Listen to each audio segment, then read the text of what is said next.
Hey everyone, Livy here, back with another video. This one should be kind of quick-ish because this is just going to be a comparison video between the Wonderworld Tarot First Edition and the Wonderworld Tarot Mini Invasion Edition. I felt like doing this video, by the way. For those who are like, well, why are you doing this? This deck has been out a while. And you're right, it has been. The reason why I'm doing a comparison video is because this deck, the first edition, which I have had people ask me about before, by Push Kitty, by the way. And I guess she just goes by Amira Burgos here. But also Push Kitty. The reason why I'm doing this video is because this edition of the deck is almost, if not already at the time of filming this deck is almost out of print, the first edition. Now, before you start panicking and freaking out, this version, as far as I'm aware, is still around. Hence why I'm doing a comparison. Also because I don't want you to freak out and panic, because there's also a second edition of this deck that's very, very different. I have no interest in getting the second edition, to be honest, because that one is very different from these. The second edition has like sparkly purple edges, more purple style backs, and the color tone of that deck is slightly more blue. So if you want your blues to shine more than the reds, as you're going to see in here, maybe the second edition will be for you. But if you are someone who wanted the color scheme of the first edition, I'm doing this comparison video so that you can basically decide if you want to pick up the mini, because the mini has the same exact color scheme as this one, and I'm going to show why. Now, obviously, the biggest difference you can see right off the bat is that the first edition of this deck came in this magnetic closure box, and it opens up like this.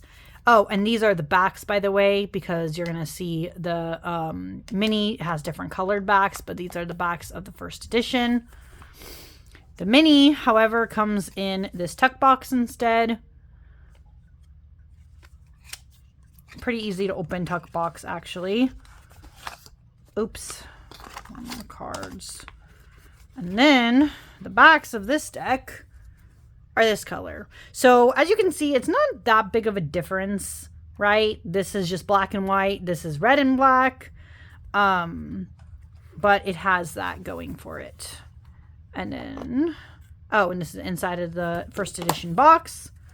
The other big difference, I would say, between the first edition, of course, and the mini is cardstock. Let's talk about cardstock, because that is a big deal for some people. The first edition cardstock, I don't know if the second edition cardstock has changed at all from this, but the first edition cardstock, to be honest, it's grown on me, but it's not my favorite, because this is very, very, very, very, very, very, very sticky rose petal finish. Okay, so when you touch it, it feels nice and smooth. But if I was to go and shuffle this, look, even after so long, it's like very slow to like open and do things. A lot of the cards get very stuck together still. So it's a very sticky rose petal finish. This cardstock, however, of the mini, it is definitely not a rose petal finish. And to be honest, this cardstock, as you can see, it actually bends pretty well too. It's very thin.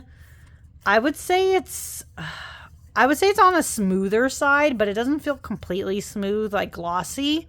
So it's a more matte, smoother finish. I don't know how else to explain this, but it's very thin, pretty bendy. So I feel like if you were a riffle shuffler, you'd be able to navigate this cardstock better than this one, 100%. So there's that. So that's really the biggest difference, because as you're going to see here, if I flip these over,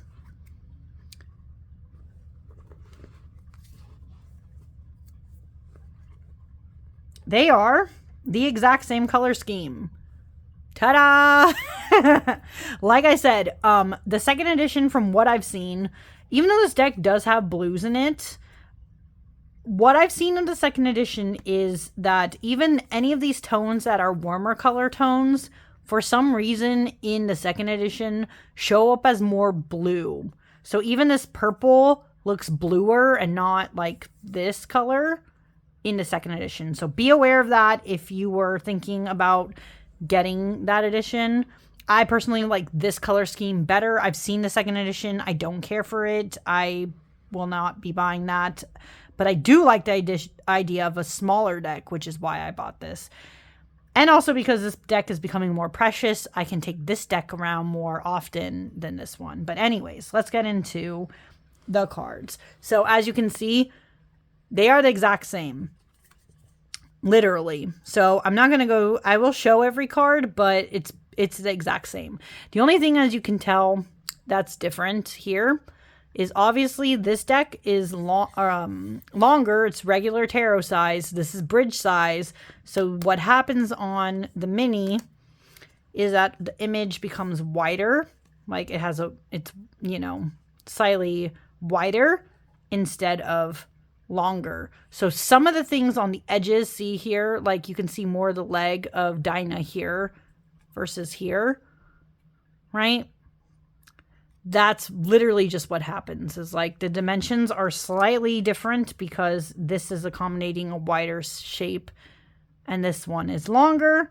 But other than that, as you can see, these are going to be the exact same. And as you can see, this deck still keeps it that the numbers are on top. They're not in Roman numerals, which I actually kind of like. This is more friendly for people who don't know their Roman numerals.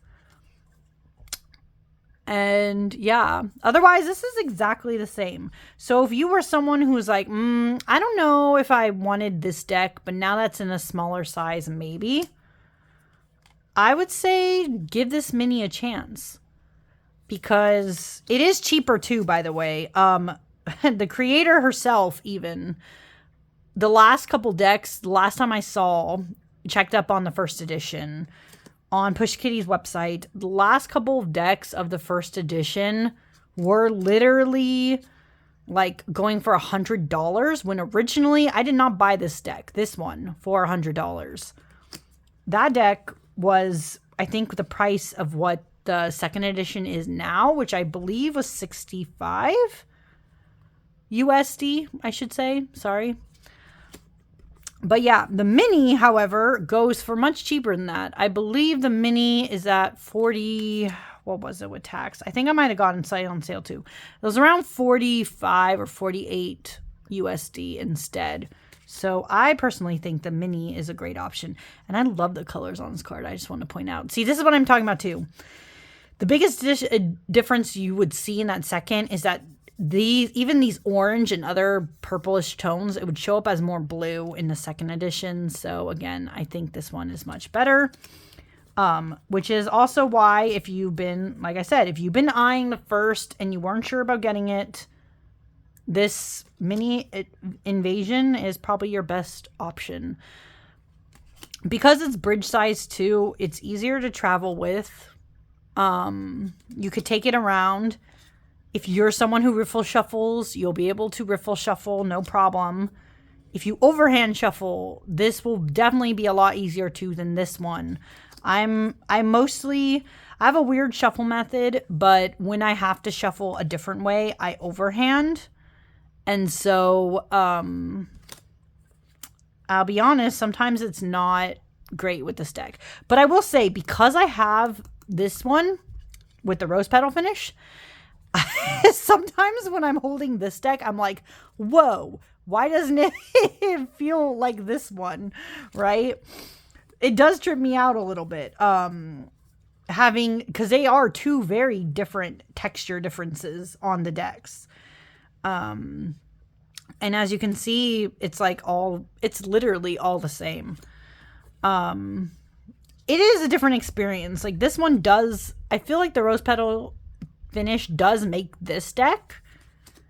But if you didn't know that this deck had rose petal finish, I don't think you're missing that much with this one. I just notice it because I have the first edition. Like it really, it really doesn't matter. It's more the images on these cards, which as you can see are Alice in Wonderland based. Another thing, if you didn't know about this deck, because I'm just flipping through these quickly for comparison's sake. Another thing with this deck is that it does draw from not only the books of Alice in Wonderland, I feel like it draws from several different renditions of the movies. Like, obviously, this one is closer in line to the Tim Burton version of the movie, whereas this is not,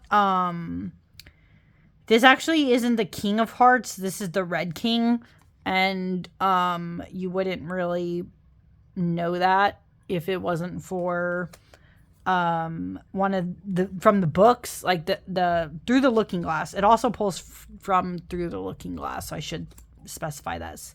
And also, as you can see, obviously this version of the Mad Hatter is also from the Tim Burton one, so kind of obvious. This one of Dinah, or not Dinah, and I forget what her name is supposed to be, but this is from the Alice in Wonderland from Disney. So this is what I mean. It's like this deck pulls from several different versions and traditions. But it also, by the way, pulls from the movies, the 1999 version, I want to say. And if I notice the cards where that really shows up, I'll do that. But yeah, as you can see, oh sorry, the light is like fading. This was the only place today I could get this lighting. But yeah, exactly the same. Oops. Given the Cheshire Cat and everything. Tweedledee and Tweedledum. Like, exactly the same. Oh, yes, anyways. It pulls from the 1999 versions because, as you can see, there's also this figure. This is the White Knight. He only really shows up in either Through the Looking Glass, the book, or through that 1999 movie. So yeah, it's really cool how many different ones you show. And for instance, this is the Red Queen. This is also from, again, Through the Looking Glass. So really cool how these different versions show up in this deck. I love it. I think as a fan, as a self-proclaimed like avid Alice in Wonderland fan, I personally think this is this is bold to say too. I personally think this is the best deck because it literally shows all the different versions, right?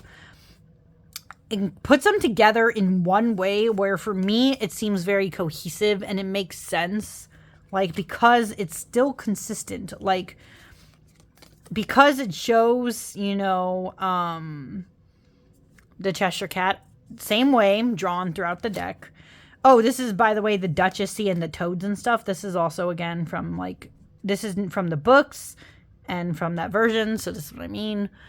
Because it's consistent, though, in the characters that do show up, that's why it feels so cohesive, despite it pulling from a few different versions of the deck, right? So, and see, like, even this rendition of the walrus and the oysters, this is definitely a more cartoonish version from Disney, but it's still accurate to the books, too, by the way. So, yeah, I really enjoy this. If you are a fan of Alice in Wonderland and you like this more cartoonish style, definitely get this copy because this one's going away, right?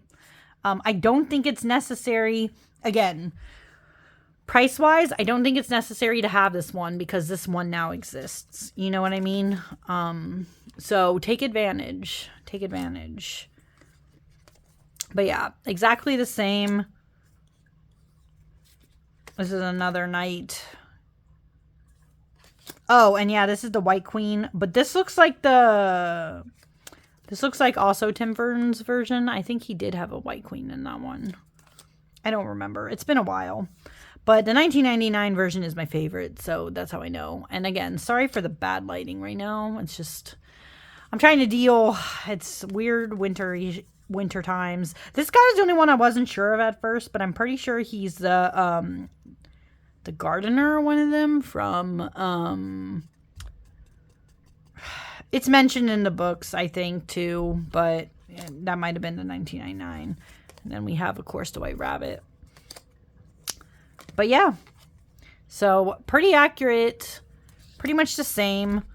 I intended this to be a quicker video just to show you that the biggest differences, of course, are the boxes they come in, the cardstock they come in, and the size.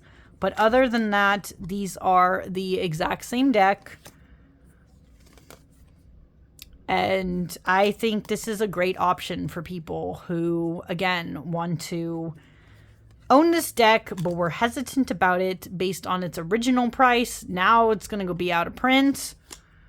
And also, by the way, if you have smaller hands, this is the best deck. So, oh, and I love this 10 of cup coins always. This is a scene that you wouldn't know existed if you didn't watch the 1999 version, or if you didn't watch, or if you didn't read the book. So this is such a funny, good card. But yeah, I enjoy this deck so much. So hope you guys do too, or if you already love this deck, tell me why in the comments. But if you don't, I'm telling you now, you should maybe pick it up. And even the extra card. This is the extra one in this version. It's the... Oh, sorry, my cat is crying. But this is Tweedledum and Tweedledee. It's an extra sun card. And the only real difference here is that they have boogers, like, coming out their nose. So, yeah. Anyways, we'll end it there, I guess. This, again, was just supposed to be a quick video. But if you were watching... Oh, actually, let me show... Actually, now that it's done, see how much easier this is to shuffle? Great. I'm going to show you. Trying to do the same with the other deck is not as easy, man. See how it's clumping and they're not like separating?